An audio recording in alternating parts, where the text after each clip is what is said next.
Welcome to Sober Sunrise, a podcast bringing you AA speaker meetings with stories of experience, strength, and hope from around the world. We bring you several new speakers weekly, so be sure to subscribe. We hope to always remain an ad-free podcast, so if you'd like to help us remain self-supporting, please visit our website at sober-sunrise.com. Whether you join us in the morning or at night, there's nothing better than a sober sunrise. We hope that you enjoy today's speaker. And it's nap time.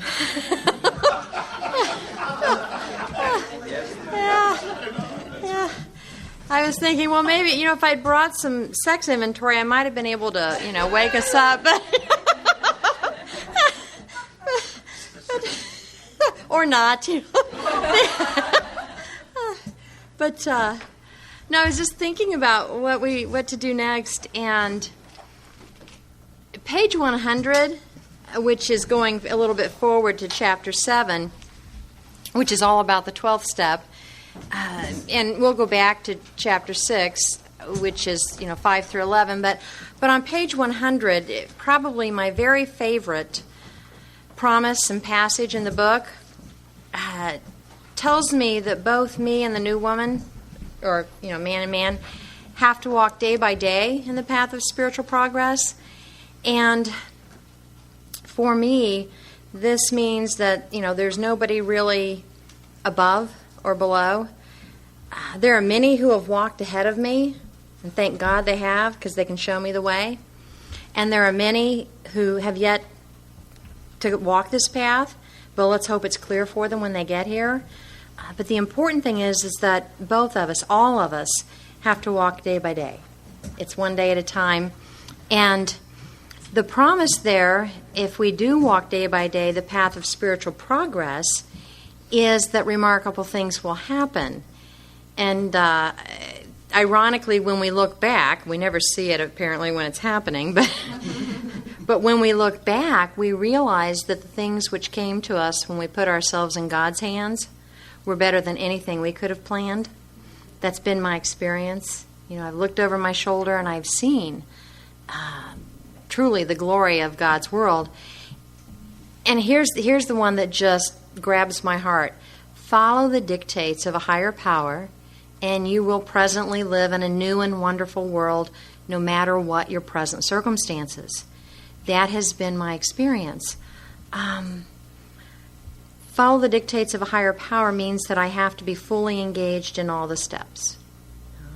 I can't seek God's will, yet let alone seek to follow God's will, if I'm not actively engaged in that, which is why I need the rest of all of the steps, but in particular 11. And it tells me that if I do this, if I follow God's will, in other words, I begin to live a life where I go where I'm guided, rather than being pushed by my feelings, then I'm going to live in a new and wonderful world. New meaning one I've never known before, and wonderful for me meaning God's world, not mine. And it says that's going to be true no matter what my present circumstances. And for me, that's been true no matter what my present circumstances. And I will judge circumstances. I've got a mind that will say, this is bad. This is bad, or this is good, or this is sad, or this is happy, and it doesn't matter. I get to live in this new and wonderful world. There's a story in our book, and there's a passage from that story that in my community is very, very popular, and it's about acceptance, and it's about how absolutely nothing happens in God's world by mistake. And it irritated me for quite some time because I couldn't reconcile that with a lot of the things that go on in this world. I couldn't believe that it would be God's will that in God's world these things would happen to innocent children, or these things would happen to these folks. And what I've come to believe is every day is a day that I have a choice, that each of us has a choice. And today is a day when I can choose to seek my will. And when I do that, I get to live in my world. And it's not pretty. But when I'm seeking my will, then I exercise my will. And I am the tornado that roars through your life. And I'm not the only one. Others do too. I have another choice on a daily basis, and that's to seek God's will.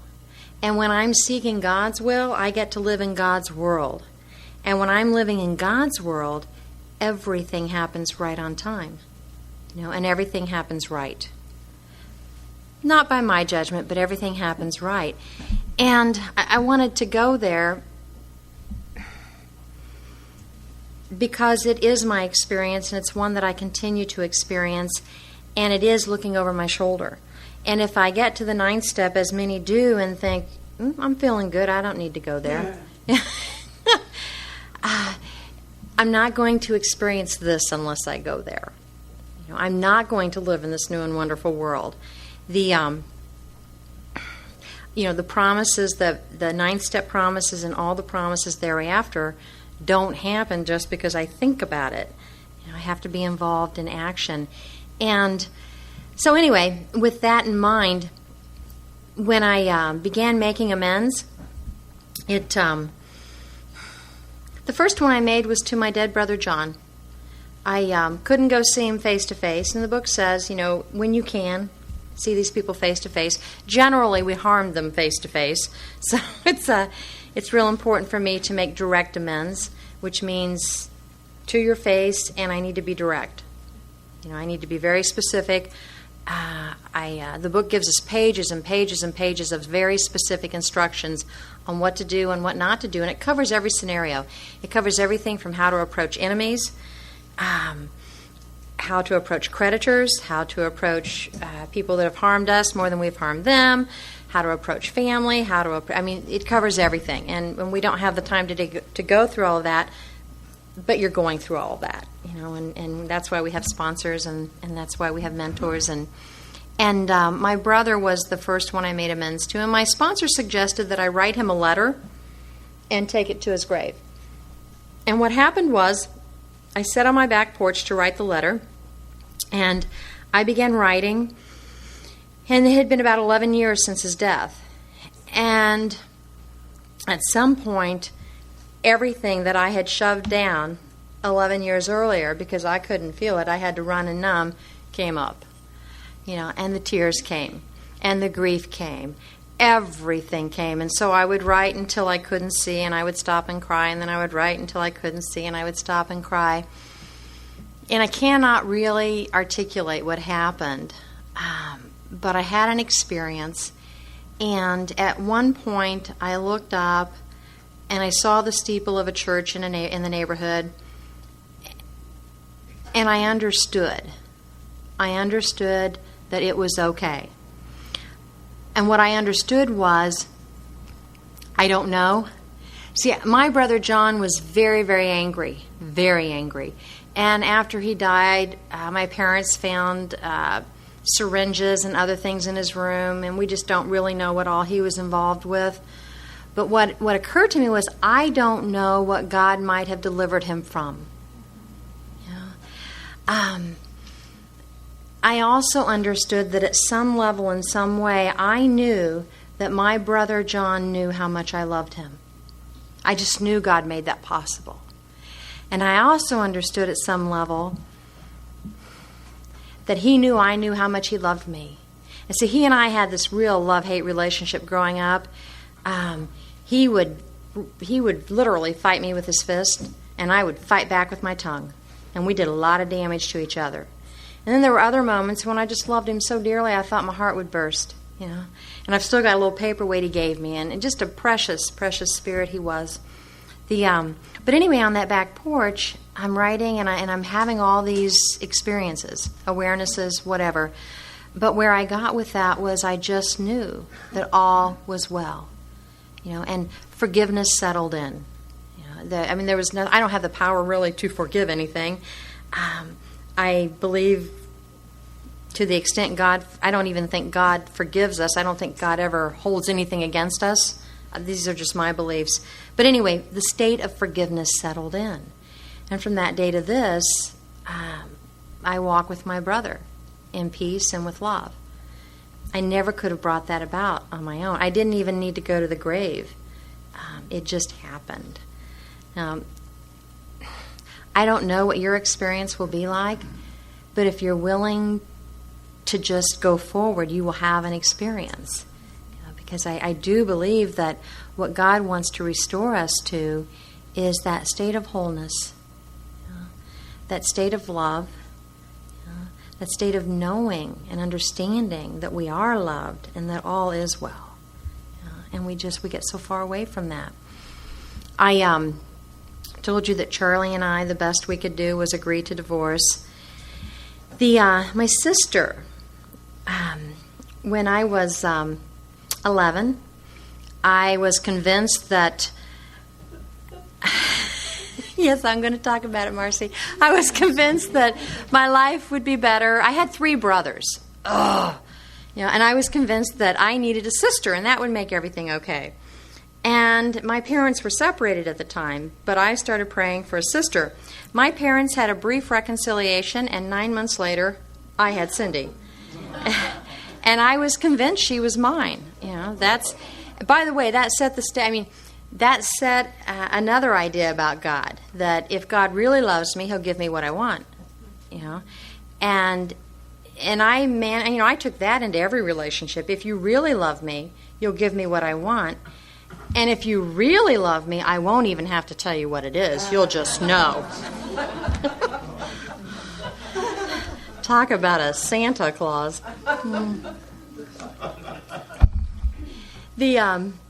So Cindy was born. She shared my bedroom with me. And when she got up in the middle of the night, I got up with her and just loved her to death. And she loved me. And my parents were separated, so my mom was working some really long hours, and everywhere I went, Cindy went. Well, when I discovered alcohol, she was about 5, and I literally turned my back on that little girl. And I truly was her idol. I was her sister mom. And literally turned my back. I can remember her standing on the other side of our bedroom door, knocking and crying and wanting in. And I couldn't let her in because of what I was doing and who I was doing it with. I just walked out of her life. I carry this around. It's a copy of a little letter she wrote me. February 9th of 1980. Now, I didn't get sober until 89. And she's probably 8 or 9 at this time. It says, "Dear Linda, how are you? I am fine. Are you going to marry Charlie? I want to meet him. Why don't you come over sometime? Last Friday I was in a play. It was Cinderella and I was Cinderella. And you owe me 3 letters now. I didn't copy the picture. I looked at a Valentine and drew it as good as I could. How do you like it? Read the Valentines and Snoopy and Woodstock. P.S. You owe me 3 letters. I love you. Love, Cindy Kennedy." Like I wouldn't know her last name, but I owe her 3 letters. She was in a play. She was Cinderella. I was less than 20 minutes away from this little girl. And I'm so selfish and I'm so self-absorbed and it's so all about me that I'm not, let alone pick up the phone, I'm not responding to her letters and I'm not at the school play. And she loves me, and she loves me. Those are the kinds of harms that I did. I can't undo that. I can't go back and make that different. Well, I did approach my sister and admitted my wrongs. Told her how I understood I must have harmed her. Asked her how I had harmed her. Asked her what I could do to make it right. And at this time, she had just had her first child, Dustin. And she didn't ask for much. She just said, well, just be my sister again. Be a part of my child's life. Her childhood's over. But be a part of my child's life. The wonderful thing about the 12th step and practicing these principles in all of my affairs is that if I'm paying attention to that, what that means for me is that I have to listen. My sister didn't ask for much during that setting, but over time, as I continued to listen, she continued to tell me exactly what I needed to do. And I was given blessing after blessing after opportunity after opportunity to be there, to be present in her life. Could be God. Should we get it?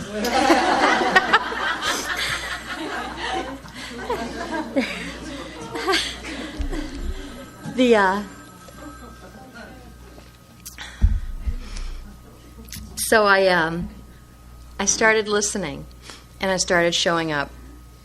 3 years later, it's funny too. We get sober, and all of a sudden we want everyone to like hand us cookies or something. You know, it's like, well, why aren't they acting any different? Don't they believe me? Yeah. 3 years later, my sister wrote me a love letter. You know, it's I carry it with me. I won't read it, but it's just truly. Now, 3 years later, I emphasize that. 3 years later, I had no idea where our relationship would go, but I just, you know, I was willing to go where God guided. She said, be a part of my son's life. So I started being a part of her son's life. And when her second son was born, I was there. She had a 27-hour labor, and I was there. Yeah, rubbing her back and just, you know, blessed to be there. I have 2 little nephews that I just love and adore. They are my heart. When my sister was growing up, this is a photocopy, but she would bring home pictures from school, and the original is like red and blue and yellow, and it says, I love you, Linda, Mom, Dad, in that order. My nephews they bring me similar things. This says Venom, but this is guy love, you know? This is what little boys do, and I still get pictures from the youngest one to put on my refrigerator, and they're usually things that are bleeding, and knives and guns, and I'm not getting worried yet, but my sister and I have a love affair today, and it's deep, and it's rich, and it's beautiful, and it's more than I ever hoped for or imagined or expected. There are no words for it. So I continued to make amends one at a time.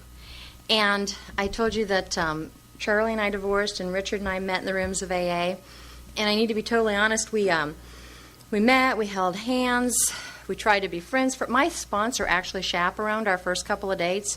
Honest to goodness. Yeah, she went with us, sat right in the middle.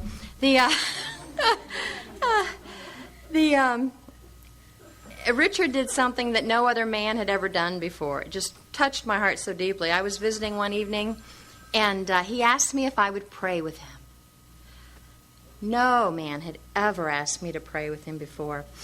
And of course I'll pray with you. So we get on our knees, and we say the 3rd step prayer, and the next thing I know, he's whooshed me onto the floor, and he says, do you think it's God's will?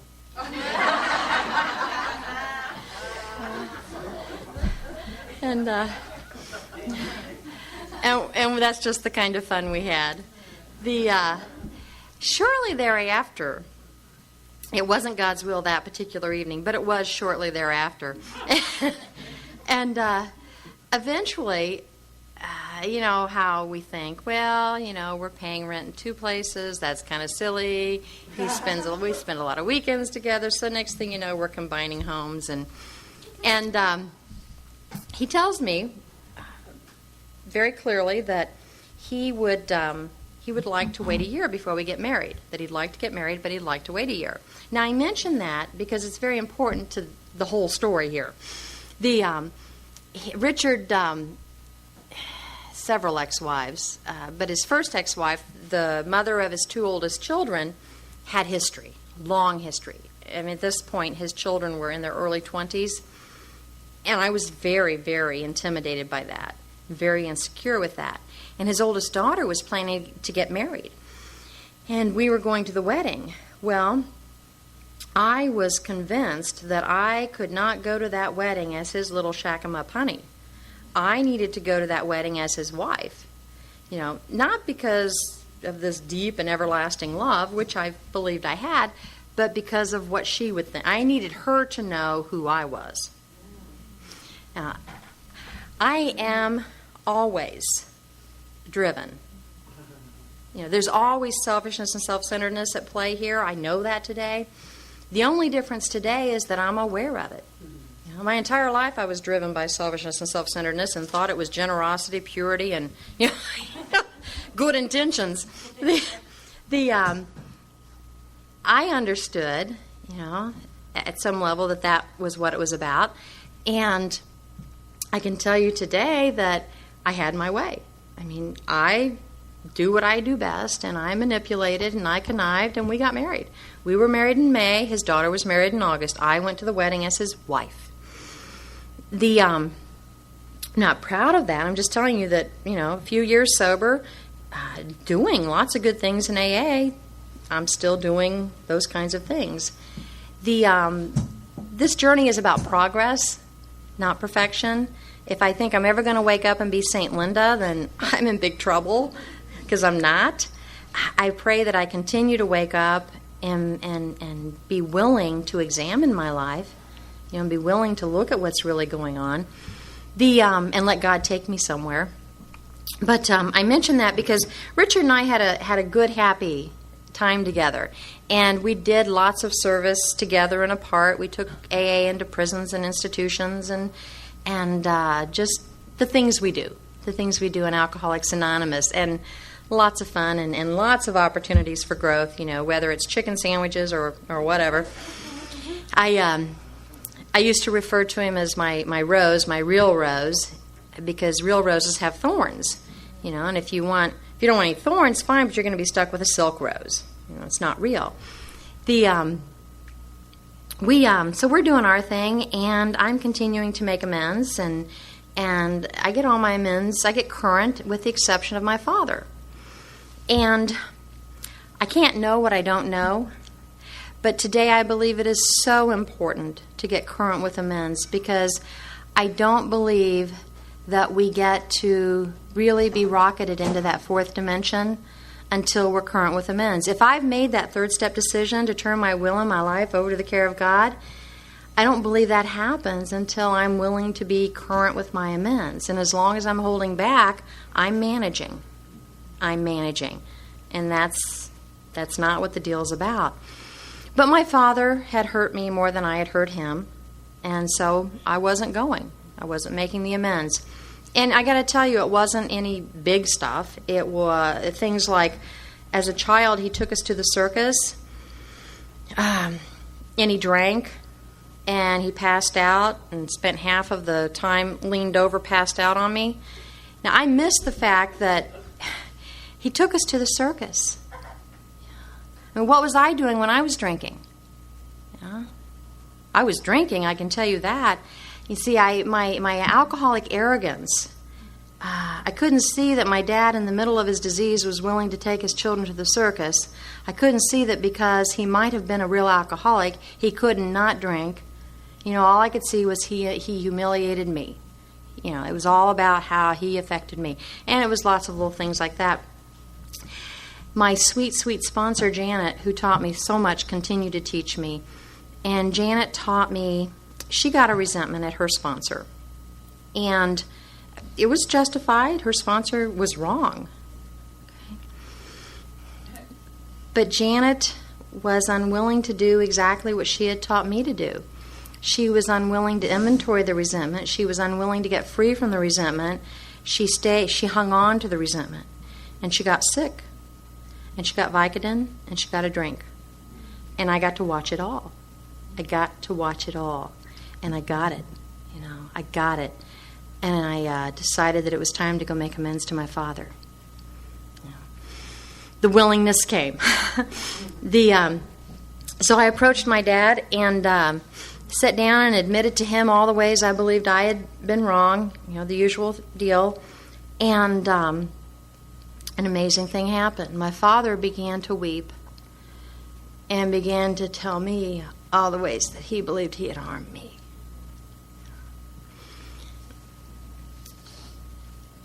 We just sat together and we cried together. I didn't try to fix him. He didn't try to fix me. But what I understand is if I'm not willing to make the amends, then I don't, I block off whatever it is God's trying to do. And God's always trying to love. God's always trying to love, through us, to us. I believe that my Father needed the door open to say the things to me as much as I needed to say them to him. And we got to just have a different kind of relationship. From that day forward, it was just natural. We didn't go fishing every weekend. He loves the track. I didn't start going to the track with him. It wasn't like that. It was just natural and easy. And that was the amends that got me current. I mention that because I believe that was a turning point. That put into motion some things in the spiritual realm that I'm not even aware of.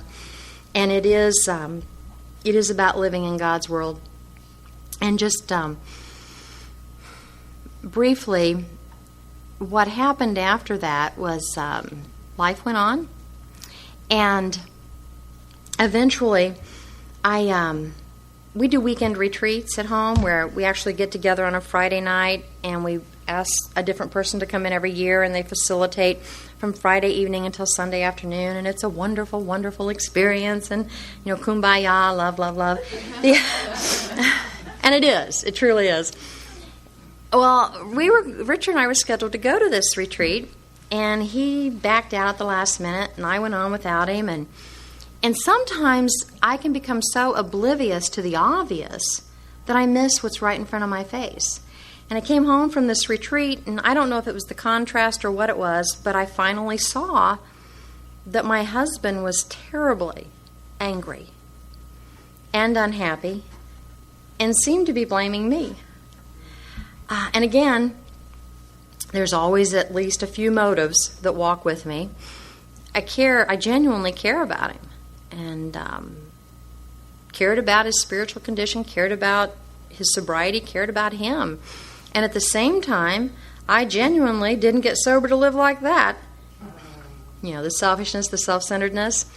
And so I did what you all taught me to do, and I walked through the steps, wrote inventory, prayed, consulted with my sponsor. Where I was guided was to suggest to Richard that maybe we needed to live separately for a while. And I'd had a little awakening prior to that. We were laying in bed one night, and I realized that I had the power to make him feel different for a minute. I had the power, emotionally, to make him feel different for a minute because I was willing to assume that power, and he was willing to give it to me. And what had seemed very gray at that moment became very black and white. It's not my job. His happiness, his well-being, his feelings are not dependent upon me or any other human being. It's dependent upon God, as are mine. So I suggested to him that maybe we needed to live separately for a while. He did not agree, and that was okay, because I wasn't there to push an agenda. I was just going where I was guided, and that was fine. He came back about a month later. I didn't come back. We were living in the same house, but he approached me about a month later and said he thought I was right. And so he packed up his stuff and he moved into the cabin. And another journey began. I got to tell you that every day I prayed, what do I do about my marriage? What do I do about my marriage? I never, ever got an answer to that question. No email came, no burning bushes, nothing. Lots of guidance came, but nothing about that. These steps become a design for living in a way of life. The 10th step tells me that I have to continue to take personal inventory, that I have to continue to set right wrongs as I go along. And then it tells me that when these things crop up, fear, resentment, not if, but when, the instructions for the 10th step, of course, begin on page 84, and it says that as I begin to make amends, I have to vigorously commence this way of living. And it's simply, for me, and this is just my understanding, the 10th step is about taking the first 9 and living them. I vigorously commence this way of living, and they're pretty much all contained in that little paragraph. It says we continue to take personal inventory. That's 4. I can't continue to take something I haven't already done. And so I learned how to do that in step 4. Continue to set right any new mistakes I make as I go along. That's 8 and 9. Vigorously commence this way of living as I cleaned up the past. So while thank God I didn't wait 5 years to start working the 10th step. I don't wait until I'm current with my amends. I start doing it now. It tells me I've entered the world of the Spirit. By the time I get to the 10th step, I have entered the world of the Spirit. And then it tells me all throughout the book I get direction. And they tell me here that my very next job, my very next function is to grow in understanding and effectiveness. And that it is not an overnight matter. It'll continue for a lifetime. Which means there's always going to be more revealed. I'm never going to get to the end. Well, until I get to the end. Continue to watch for selfishness. How do I do that? I continue to watch for dishonesty, resentment, and fear. I got to tell you that at the beginning, the 10th step, I would be living for days in resentment and fear and not even know that's what I was doing. I'd just get that knot in my belly. I'd get that attitude going on. I'd get that self-righteous indignation. And it was just with practice. Eventually I suffered enough that I would, that's a resentment. And I'd sit down and write the inventory. And then with practice, eventually, it came quicker. And today, one of the best places for me is the workplace. I spend so much time there. And today, I know immediately when I want to start defending myself, I'm afraid. And so today, and I had a very recent example of that. My boss called me in, and this was just last month, and said, and he was very, very courteous. He said, basically, he liked everything about me. I loved the job I did, blah, blah, blah. But every time he and I have a difference of opinion, the short version is I get hoity-toity. I get hoity, and I want to tell him what to do. He's the boss. And for like 3 seconds, I had that feeling of wanting to defend myself, and then I thought, and I said, you're right. You're absolutely right. Thank you so much for bringing that to my attention. That is not how I do not want to behave in actions that make you feel that way, because it's not the message I want to send. And you're right. And I will be more conscious of that. What a freedom. What a freedom. I promise you that a year ago, 2 years ago, I would have been defending myself. I would have been rationalizing my actions. I would have been all over the place. One of the promises at the 10th step is we stop fighting. Later on it says, we have ceased fighting anything or anyone, even alcohol. What a freedom. Now that doesn't mean that if someone's not right, I say they're right. I haven't had that experience really. But he was right, and I was able to get it like that. But that's after 15 years. I'm sometimes slowly. But if I practice, then when these things crop up, I see them more quickly, and I know exactly what to do. And I have to wear them for a while to recognize them. I know after many, many experiences in the office where I've had times where I've had to excuse myself because I knew if I didn't, I was going to reach across the table and do physical harm. In the office.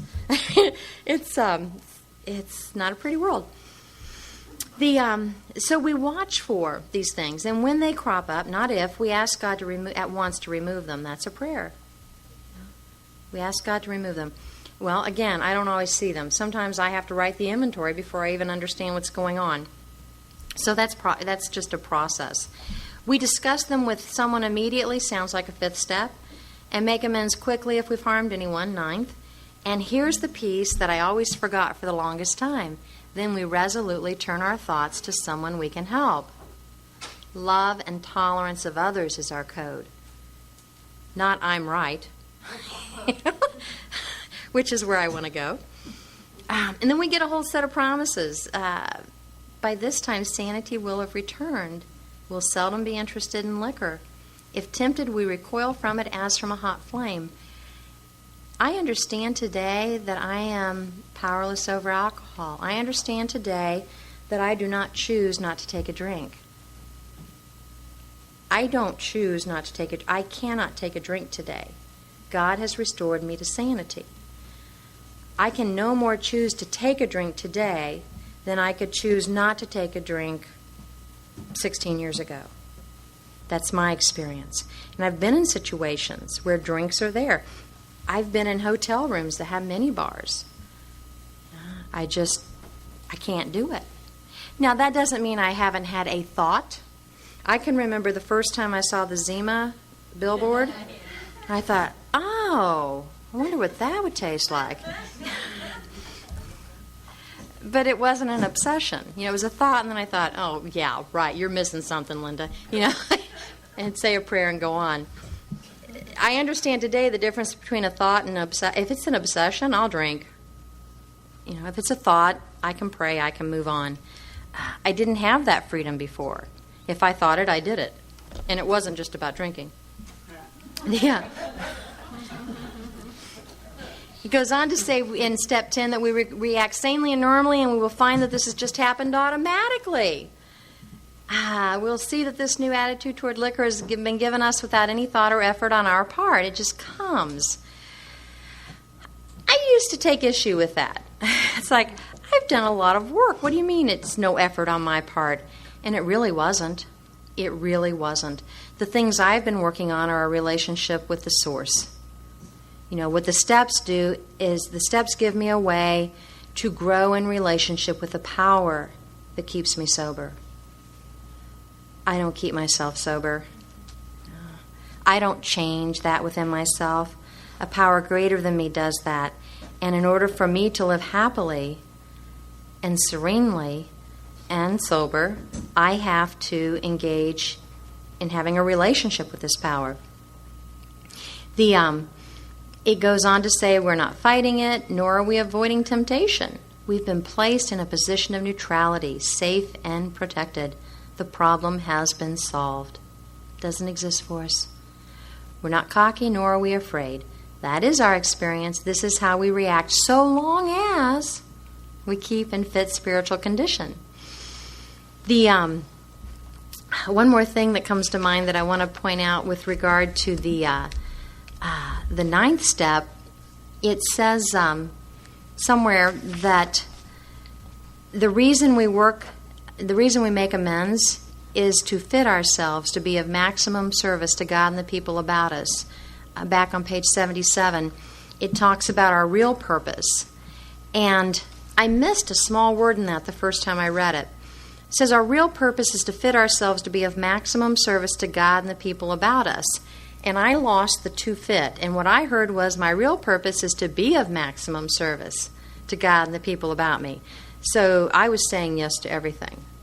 There was no prayerful consideration. There was no thought about what other commitments do I have? How much sleep do I really need? Should I make time for dinner? No, it was just, I'll do it. And then I would start raving nuts. There's a wonderful little story that has nothing to do with AA, but it's about two wood choppers. There's probably a more technical term for that. But these two wood choppers, one decides to challenge the other to a contest. And he says, I'll bet I can chop more wood in a day than you can. And so they agree, and they meet, and they get together at sunrise, and they're going to chop until sunset. And the first guy's just working, chopping. And mid-morning, he looks over, and he sees the other guy sitting down. Phew. Okay. Keeps chopping. Later, around lunchtime, he looks, and the other guy's sitting down again. Think, well, this is going to be a cinch. What's this guy thinking about? And this happens a few more times during the day. Well, at the end of the day, they're comparing. The first guy can't believe it. He said, I don't get this. I chopped all day long. I looked over here, and at least 3 or 4 times today I saw you sitting and doing nothing, yet you've chopped more wood. I don't understand this, how this happened. And the second guy says, Well, what you didn't see was every time I sat down, I was sharpening my saw. And that's why I need prayer and meditation. That's why I need the 11th step. I've got to pause. I've got to sharpen my saw. Otherwise, I'm just who I was before, but I'm real busy doing it. And so anyway, Richard packs up his stuff and moves to the cabin, and I get to, at 8 years of sobriety, I get to take a look at my relationship with money. Now, up to this point, I had been in debt, out of debt, in debt, out of debt, and, various men and their wallets in between. I thought that I was living the 7th tradition, which is about being self-supporting, declining outside contributions as long as I paid my Visa and MasterCard bill. The fact that there were thousands and thousands of dollars charged up on them, for me, that just wasn't a problem. Well, when Richard moved out, we agreed that we were leasing at the time, that when the lease was up, if we hadn't figured something out, we would be financially independent until we did figure something out. And that time came, and I've got to tell you, I'm just crazy because I've got lots of debt, and not a whole lot to show for it unless you count all the plastic stuff, from Walmart and Target. The tons of debt. And I want to file bankruptcy. And I go see an attorney, and I even leave a retainer, but it's bothering me, and it's bothering me, and it's bothering me. And a lot of people, loving, well-intended people in this program, were supporting me with that. And bankruptcy is the spiritual solution for many. It is. It just wasn't my solution. And the book tells me that I have to face my creditors. I have to lose my fear of my creditors. And for me, I just, this wasn't about some medical trauma, that I couldn't take care of. This was about Visa and MasterCard and clothes and makeup and junk, okay? And so I got to do what you all taught me to do, and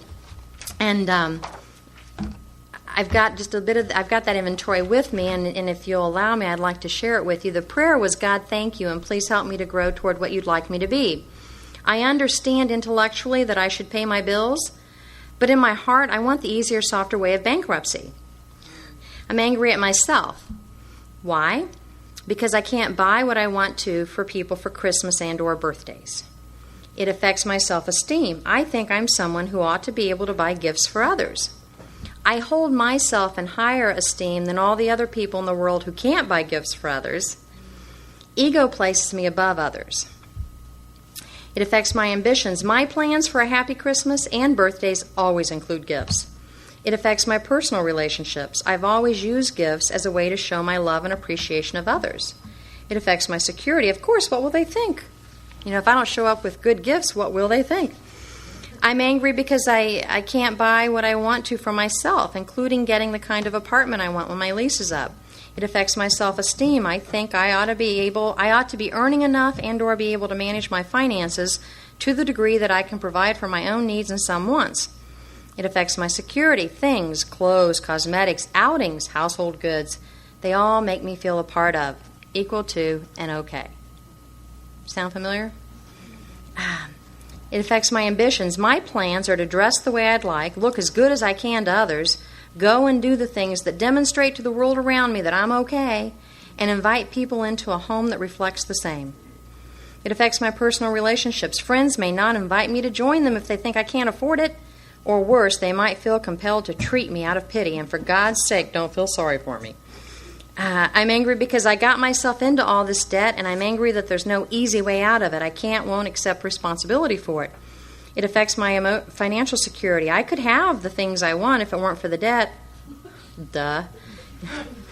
It affects my ambitions. If I commit to paying my bills, I can't live the way I'd like to materially. It's all about me. Self-esteem. I'd like to find a way to file bankruptcy and not experience guilt. I'd like to be a thief without spiritual consequence. I hold myself in higher esteem than the rest of society. I'm so special, the rules shouldn't apply to me. And then when I sat in the prayer and meditation, I realized that I'm not really so angry with myself as I am afraid. I'm afraid that I can't buy gifts for the people I love. I'm afraid that I can't buy what I want to for myself. I'm afraid of not getting the right kind of apartment. I don't like my symptoms, the moodiness, the sadness, and the immature attitudes and actions. I'm spiritually sick. How can I help myself? God, save me from being angry. My mistakes. I'm selfish. My gift giving always includes the hope that they will like me more, love me more, know that I love them more, and thus create closer, more secure relationships. I will be your favorite, your best, aunt, sister, daughter, fill in the blank. I'm dishonest. This one's obvious. I spend money I don't have. I'm willing to live the lie to get what I want and need. I'm self-seeking. I crave the self-gratification of gift giving so much that I've been willing to go to any lengths in my debt. I'm frightened. I've always been so afraid that they won't know how much I love them. I'm selfish. I don't want to give up personal pleasures in order to meet financial responsibilities. 8 years sober. I want to keep my cake while I'm eating it too. I'm dishonest. I don't want others to know the truth about my finances. I'm self-seeking. I want to look okay to others in order to feel okay with me. I'm frightened. I'm afraid I'll lose or won't get the things that make me feel okay. I'm selfish. I don't want to let go of my money for bills. I'm dishonest. I got here because I wasn't honest with myself or others about my finances. My financial actions were always dishonest and never reflected what I could really afford. I'm self-seeking. I hang on to these immature ways because they allow me to do what I want rather than what I should. I'm frightened. I'm afraid that part of the change in the 7th step will be learning to live with poverty. And then my prayer was, I've been wrong in living such a dishonest life. Where was I wrong? I've put myself in a position where I could not help anyone financially if they asked. I must become willing to be honest and live honestly regarding my finances. And then I took those fears, and there were 3 of them. I'm afraid I won't have what I want. Why? How does self-reliance fail me? I depend on so many things to make me okay. And no matter how much I plan or scheme outcomes, I always end up lacking something. I don't have any ultimate control over whether or not I will have what I want. Self-sufficiency fails me, always has, always will. I'm afraid that others won't think of me the way I'd like them to. I still depend on what others think of me for a sense of self-worth. No matter how nice my clothes, cosmetics, cars, or stuff, I can still feel less than. I'm depending on what I project out to you and get reflected back from you for my emotional security. This is precarious at best and never works on any long-term basis. I'm afraid I'll never change. Why? Because it's true. In that I will never change on my own. Of myself, I am nothing. I have no power. It doesn't matter how many new budgets I write or how many coupons I clip or how much whistling in the dark I do. I can't change me. Even a blind man could see that. Why couldn't I? What a freedom. I can stop trying. Thank you, God. And then the solution, what a different basis of living would look like, is stop being so arrogant and trust God. He has always filled my cup and always will. And then I got a piece on my mom. And moms, I don't know about you, but my mom has been a multiple inventory kind of thing, and more is revealed. And this, I think, it's the last piece that I'm aware of. There may be more yet to come. But then I went on to write, things do not equal love. Do you hear that, Mom? Things do not equal love. I know love, and yet I keep going back to the space of denial and lack. Help me, God. See, my mom still is like that. She does not know how to show love other than that way. And she doesn't know any other way. And she will literally give you the coat off her back, literally, because she loves you so much. And I got that things don't equal love. And I know the different kind of love. You've given me that. Thank you, God. Help me understand your will. What role would you have me play? Please remove my fear and direct my attention to what you would have me be. I am yours, God. Change me as you will. And while you're doing that, I'll make a list. Thank you. I dance, I sing, I smile for freedom. Something happened, and I understood that I do know love. There is no deprivation here, and I was willing. And so I contacted a not-for-profit deal agency, and they negotiated with my creditors and got interest to stop being assessed. And anyway, I made the best deal possible to pay them back, not the best deal for me, and entered into a 5-year get-out-of-debt program. It was pretty significant. I had to abandon all credit cards, all rights to credit, which meant I had to live on a cash, financially honest. It meant if I don't have it, I can't spend it. It also meant an entirely different standard of living because, I mean, a huge amount was going to be paid every month on this deal. And so I'm at a family birthday party, and this is where if we just go where God guides us, everything happens right on time. I'm at a family birthday gathering and sharing with my family that I'll be looking for a different place to live, much different place to live. And everyone at that table invited me to come into their homes for as little or as long as I wanted. Yeah. I mean, I am the person that just roared through their lives. And 8 years later, they're all opening their homes to me. Well, after some prayerful consideration, I moved into my sister's, and a little bitty bedroom. I've had closets this size, but a little bitty bedroom, and I got to share a bathroom with my nephews, and it was different. It was sharing a bathroom with little boys is a constant, perpetual party. You know, there's always something going on, and they're always there to keep you company. Yeah.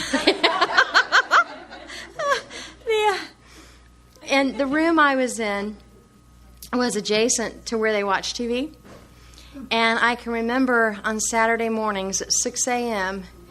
hearing those two little munchkins out there watching those Three Stooges and giggling and laughing and just laying there realizing what a blessed life I have. And I was aware of it. I had always loved my nephews, but I just felt head over heels in love with them. You know, to just be there and to really be a part of their lives. And see, if I had listened to my mind, I would have filed bankruptcy so I could have stuff. And I would have missed what was really important and what was really precious. And I got to tell you that I wrote this in early December, and that Christmas was really uncomfortable because I showed up with cookies. You know. But you know what? I had time. I wasn't spending any time at the mall. I wasn't wrapping gifts. I showed up with me and my cookies. And we shared love, you know, and I got free. And this is a deeply rooted belief I had, that I had to have things, you know, so that you would know that there was love, freedom beyond my wildest dreams. And I would have missed it. Quickly before we take a break, I moved into my sister's on November 1st of 1999, and that meant moving from one side of town to the other side of town. And on November 10th, 10 days later, my father was diagnosed with glioblastoma, which is terminal brain cancer. And because I was there, I was literally minutes from his home. Because I was there, I was available. And because I was there, I was able to be present and available to my father for the next 7 months, one day at a time. And if I had had my way, if I had followed my will, I would have still been on the other side of town with lots of stuff. Yeah. But anyway, it's is it time for a break? Take 10 minutes and come back? Okay.